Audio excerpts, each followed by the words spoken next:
talked a bunch about you guys not making these big in-season moves, but you're beating teams that do with guys like Bojo and Randall and, Rasul. What do you think about just the approach this team has taken to building this winning roster? I mean, sometimes it's just taking a chance. Sometimes, you never really know for sure. Obviously, you go get a star, it's a better chance of somebody panning out. But I mean, shout out to our scouting department for seeing a guy like Rasul who came in and he's been a difference maker on that defense, man. The confidence he plays with, the speed he plays with. He can give up a touchdown, but the type of plays he makes out there, go out there and have a pick six, and then just that energy that he plays with too is so contagious, and I know that the defense really feeds off of that as well, and I enjoy watching him out there. So, it's like I said, it's kind of a roll in the dice of whether or not certain guys will play, especially if they're on the street. That's the term Aaron wanted to use. You never know, but I like to say he capitalized on his opportunity, and he's a great teammate, man. It's fun playing with him. How does it feel to head into a bye after a win against another NFC contender? It's huge, man. It's going to make this bye week that much more enjoyable. Last time I want to say, can't remember. I think we came off a bye and played them in 2018. So we typically do pretty well with this team around the byes, and came off of a bye last year and played them too in the playoffs. So just being able, whether it's coming out of one or going into a bye, I feel like that's a really critical game, just for the the flow, the momentum of that team, and it's just great to capitalize, man, in front of these fans. They were loud all night. It was a real enjoyable environment. It's been a 12-week drive with a 9-3. All things considered, you happy with where you're at? Yeah, for sure. I think we can grow. We can definitely still continue to get better. Just nitpicking on some things, and we got a really high standard as far as how we want to operate as a team. So, especially on offense, we come off the field with no points 3 times in a row or whatever it was. I mean, it may have been more. It feels like more. Just when it's twice, it feels like it's too much. So, just making sure we get points when we're coming off, whether that's on special teams or hopefully it's a touchdown. But we have like I said, we got a really high standard as far as how we want to get things done. So coming out of a game, 30 some odd points is going to be great, but we just want to continue to push the envelope and capitalize as much as we can. That said, do you feel like you're hitting your stride back-to-back 30-point games, your highest point total today, despite a missed kick, a missed two-pointer? Yeah, it's better. It's better for sure. And I'm not, y'all know me at this point. Like, the way I want to see this offense move is at the potential that we have, and I don't even like that word because it kind of just sounds like falling short almost. But yeah, I mean, we got some good players on this offense, man.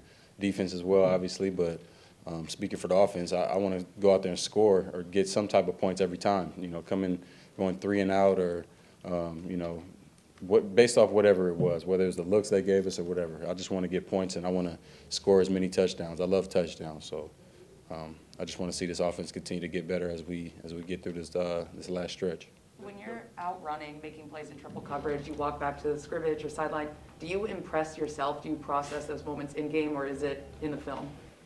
I try not to smell the roses too much. Obviously, certain plays, you can kind of, we kind of do that for each other. So I don't need a, as we call it with the offense, I don't need a self-suck too much. Just go ahead and get ready for the next play, and the more we can kind of think like that, that's when they continue to roll in. There's a lot of talk coming into today about the Rams and their ability to make big plays happen. They obviously hit a couple of those today, but your big plays were at the more key times. What does that say about this offense and your ability to be explosive, but also kind of stay within yourselves and be able to move the chains? Well, I mean, when you have the type of team we do as far as the experience out there, I feel like that plays a lot into it. Just having guys that have been there before.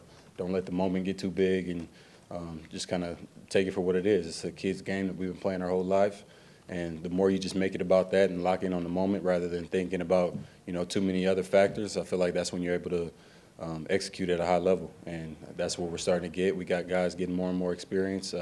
28, can't say enough about him and what he means, whether it's a 100-yard game or I don't even know what he rushed for, 60, 70 yards, whatever it is. He's so critical because he changes, and not that 33 can't do this, because he for sure can, and he's been able to he's so electric and explosive. But kind of having that 1-2 punch and him coming in there on the 3rd and 1, 3rd and 2, and just knowing that you can hand that ball off and you don't have to feel like you got to pass it in those situations, it kind of keeps the defense guessing.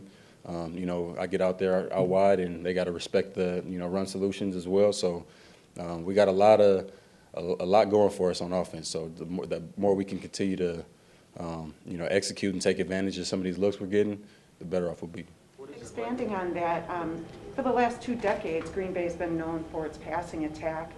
In your opinion, what running backs have, what's the best attitude to be successful here? Is it like competition within the team for snaps and in practice? Or is it more of like a selfless team-first attitude? They'll pick up the blitz, they'll pass, or pass block, whatever. Like, what's the most successful type of running back here mentally? Being selfless is obviously the go-to and what you want to do, but just having that edge and being competitive, I think it's a good thing when a back wants the ball or a receiver wants the ball. It just shows the confidence that they have, and obviously if it's a guy who you got to work your way up to, making certain demands and talking a certain way, obviously, but there's nobody on this offense that isn't, team first, have that type of mentality. So we never have to worry about that. I think 33 is one of the least of all time. I mean, that man is he just want to win, and not that anybody else doesn't, but that man just wants to win. He don't care if it's A.J. Dillon toting it, Jamal Williams if he want to come back, because we definitely open and you coming back. Guarantee you have a better time over here. Yeah, that's definitely the mentality you want to have, but having a little edge to yourself and competitive, it just shows that you belong and you want to go out there and make plays. We've talked about how your team hasn't lost back-to-back games under Matt LaFleur, but how proud are you of that this year with 12 weeks before a bye, all the injuries you guys have had, the type of schedule you guys have played too? I mean, it's huge. Like you said, just the injuries we've dealt with, some of the most key players that we have missed a decent amount of time this year, between Jair, obviously 55, we haven't seen much of him this year. So to have guys step up and like you said, at the almost the end of the year, we got to bye to kind of get ready to go into playoffs in a minute. So, we're not looking too far ahead, but the schedule's against us, the injuries against us. So to just be a resilient group and go out there and make plays either way, it says a lot about who we are. Does that say anything about Matt in particular and the culture of consistency that he brings? Yeah, for sure. I mean, Matt, he preaches that, and I feel like a great coach can instill those type of values in you. So for some of the younger guys who haven't experienced that, I feel like he's a great coach for that. And, us older guys, been around for a while, we don't necessarily need certain words or whatever because you kind of have that internal motivation, but it's great to have that and, have a coach that echoes basically what we believe in and have been believing in for a while around here. Do you guys feel like Cobb would be a guy who, given the coverages and things they did and drawn to you, might be a guy who would have an impact in this game? And even if he didn't, how did it affect your game eventually that he was able to get over? Cobb is, I talked about it from when they first brought him over here, in the summer. I talked about it, and he's a guy that'll make you pay. And if you don't want to respect him, he'll go out there and do what he did today. And, 9 times out of 10, he does take a lot of attention off of me. And, it's really just about having somebody in there that can make you pay when it's time to, go win a one-on-one opportunity. If they don't want to, they want to continue to cloud me and he's open, you'll see what he went out there and did today. So he's a clutch player, and he's made so many plays for this organization. So that's definitely why they trust him and brought him back. We know what the bye does for the banged up guys, Davante. What does the bye do for the healthy guys? Just give you a second to get away from football. We love football, but just a second to kind of just get away for a second, even if you stay in town, just to spend some time with the family, let the body rest a little bit, and just rally and get ready to go for the next week. Speaking of letting the body rest, people hear a pinky toe and they don't think that's much, but Rodgers looked like when he was coming out of that tunnel like he's hurting. Can you speak on what he's really given this team? And, like I said, people hear a pinky toe and laugh, but there's a lot more than that probably. Yeah, well, I'm not him, and I can't, I don't even want to. He's not the type of guy to sit there and feel sorry for himself or talk too much about his injury either way. So, and I'm definitely not going to speak on his injury because I couldn't give you anything spicy anyway. But Just obviously you see him limping around from time to time. I know it's nagging him, but it just shows the type of laser focus that he has. Be able to still be feeling like that, go out there and have 2 back-to-back weeks to playing the way that he did. I see him on the sideline right now. You can tell that it's bugging him just based off of some of the body language and just the look in his face. But to be able to go play and just ball through it says everything. And then there's other guys he brings along that may be in the same boat, having things nag. When you see one of the best NFL players to ever do it go out there and push through it at the quarterback position. It pushes them kind of indirectly, and they don't even realize, but it kind of rallies the rest of the guys to kind of, be mentally tough and get through that just for the sake of the team. Is it possible he's even better injured? He won an MVP in 14 with a calf, nearly won an MVP in 16 with a calf. I know he was healthy last year, but with this, he's playing his best football, it seems, the last 2 weeks as well. Yeah, well, I'm not sure if it's exactly that. I just know that he doesn't let it get in the way. So whether or not it makes him better, he has a way of kind of just dealing with it and going out and balling either way. Davante, you've beaten these guys, you beat Arizona. Do you have a good feel for just how good your football team is right now, or are you guys still kind of figuring that out? I mean, we can see where we are right now, but that's right now. All that matters is what you do, the week that you're in.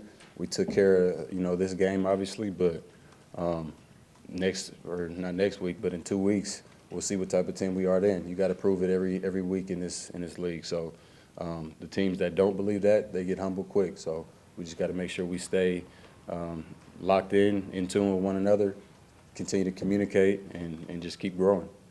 What's it like for you, Davante, to watch 28-pound away cold? I mean, it's amazing. Like I said, it's just great. The dude finds a way to get like 4 yards every single play. It's kind of crazy. I seen him go down earlier. He had like a 1 yard gain or stopped at the line of scrimmage. That was really like my first time even seeing that I can remember. So, I mean, he don't say much. He just go in there and get his work done, man. He's a lot like Aaron Jones in that, super humble guy. You won't hear him talk much unless it's about Door County. So he won't shut up about Door County. He's in love with Door County, but he loves playing football. And guys, I mean, it's no secret. Guys don't want to tackle when it's cold like that. So when you got a 250-pound frame of just pure muscle, maybe 3% body fat, it makes it tough. It kind of reminds me of Eddie a little bit when I first got here, just how guys wouldn't go up to him the same way. Just literally steamrolling over dudes because their mentality changes when it starts getting cold. And on top of that, seeing who it is, I mean, you don't really have a chance. One more in the room, and then we'll go to Zoom. Is it tough luck for OBJ wanting a jersey swap after not signing? I sent him the jersey. I sent it to the locker room. I just told him don't put a hole in the wall this time, and otherwise I'm taking it back. Sarah, let's go to Zoom for one. Yep, just one, Aaron Naylor. Davante, NFL Films caught you and Jalen pregame last year prior to the playoff game, some fun jawing. Was there any fireworks prior to this game, or did you keep it buttoned up?